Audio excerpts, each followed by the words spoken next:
politicians are. Nobody really knows. And that's the problem. And it's not just going into the office that I've done. They should be coming round our streets, our home, asking us, letting us know what the party policies are, where they are, and also ask us if there's any matters that they can be asked to put the cast on our behalf, like this one here. Because often they know it, they know we're here. Right? That's obvious. They won't do anything about it until we start applying direct pressure on them. That's why I set up this pressure group. It's their job to start applying direct pressure to the people that need the pressure given to them. So, a politician is an elected public figure who should be doing his or her public duties. These men and women should not have the time to sit in their office with a cup of tea and post tweets like you always see them tweeting, don't you? All the time they're posting tweets trying to get one over each other. These people should be out in the streets, like I say, they come round their homes and put problems to the task. So it's time for individuals within the Protestant Loyalist community of Scotland to start applying the right pressure, like I've just said. Regimental Blues will be applying the right pressure to these politicians.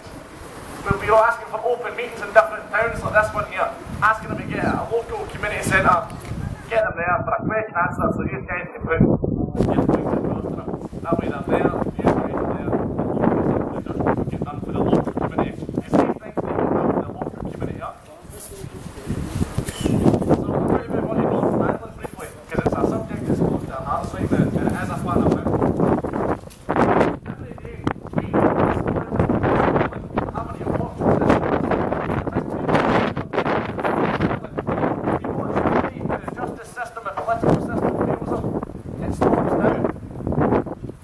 When was the last time you seen a show of force like what's been happening in the past couple of months?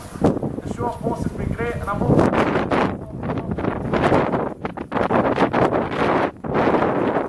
What we are seeing now is the IRA at its best.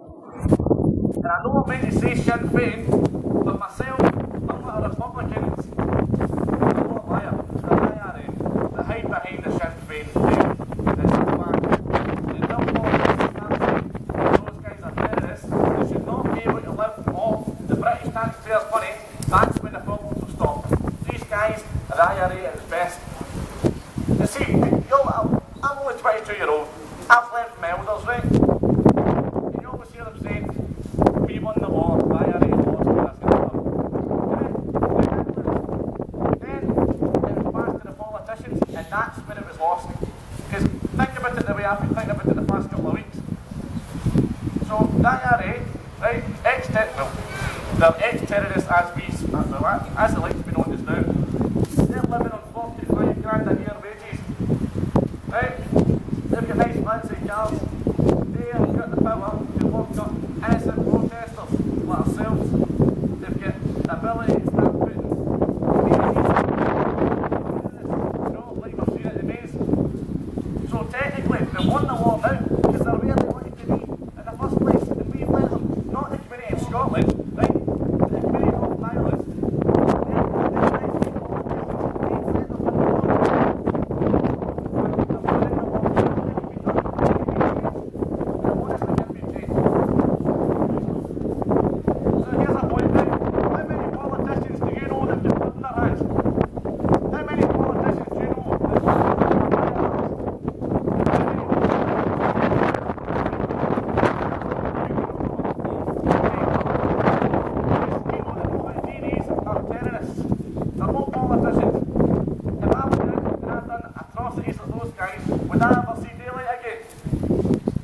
Chances are probably not.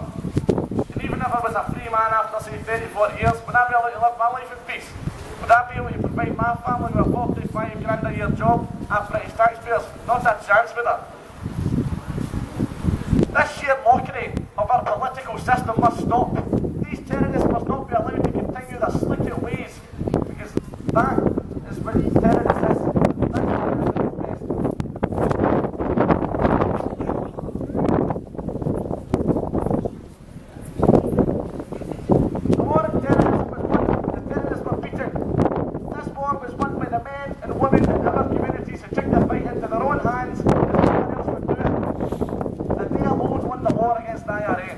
This shambles came after the agreement of 1998. Now those that say British politics do not negotiate with terrorists, what they call the Good Friday Agreement, surely God that can be seen as negotiating with terrorists.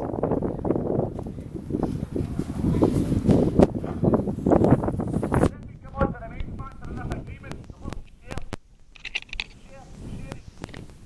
I've learned from a promise a hell of a lot. The promise from the agreement everything will be shared fairly. Our communities here in Scotland and Northern Ireland have both been lied to for years. Right to right is one Scotland here. Take this challenge head on and win it with the always have done time and time before this one. Our communities, in some form or way, promise a night out for the politicians. We were told to give them the car keys to let them drive the car. We were promised a nice walk home. Night out with the politicians. Now on the way home they took us to the back alleyway and they raped us time and time again. This community has been raped.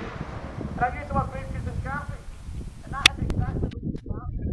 The politicians are took us to the back alleyway and raped us. They're right into the public scum.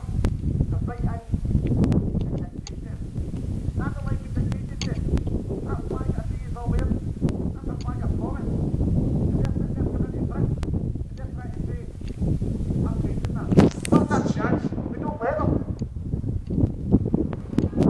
We should defeat this political wicked IRA. Be clever about it and do things the long way. Regimental Blues contacted the Irish Embassy and we asked them to confirm their stance on the Union.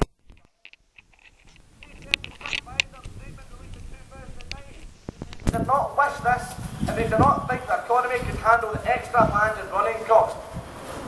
That's the first nail in the coffin to the IRA, to be honest. Where is the IRA's political wing's answer to that one? I sent them a copy of the embassy statement to their head office and I'm still awaiting a reply. They want a United Ireland. They're in Southern Ireland. They don't even want a United Ireland. So my final point, the SNP under Mr Salmon have thrown us a bag of rubbish into our back gardens, an unwanted bag of rubbish. Pick up the bag and throw that for offence at that guy's face. I'll leave you with this. I vote no to Scottish independence.